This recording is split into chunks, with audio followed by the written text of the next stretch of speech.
আল্লাহ তাআলা মদিনা মনোয়ারার মসজিদ নববীর পাশেই জুন নুরাইন নামে একটা মসজিদ, উসমান রাদিয়াল্লাহু তাআলা আনহুর নাম ছিল জুন নুরাইন। ওনার নামে একটা মসজিদ নববীর খুব কাছেই সেই জুন নুরাইন উসমান রাদিয়াল্লাহু আনহুর কাছে রাসূলুল্লাহ সাল্লাল্লাহু আলাইহি ওয়াসাল্লামের প্রথম এরকম কন্যা জায়নব রাদিয়াল্লাহু আনহাকে যখন রাসূলুল্লাহ দুই কন্যা, প্রথম কন্যা এক কন্যা বিয়ে দেওয়ার পরে যখন উনি মারা গেলেন, তখন রাসূলুল্লাহ দ্বিতীয় কন্যাকে উসমান রাদিয়াল্লাহু আনহুর কাছে বিয়ে দিলেন। তখন ওনার নাম হয়ে গেল জুন নুরাইন, মানে দুই নূরের আলো উসমান রাদিয়াল্লাহু আনহু।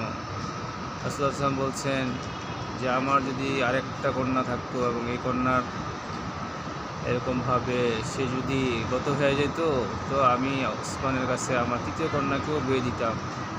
এই ছিল উসমান রাদিয়াল্লাহু আনহুর সম্মান। মসজিদ উসমান, মদিনা মনোয়ারা।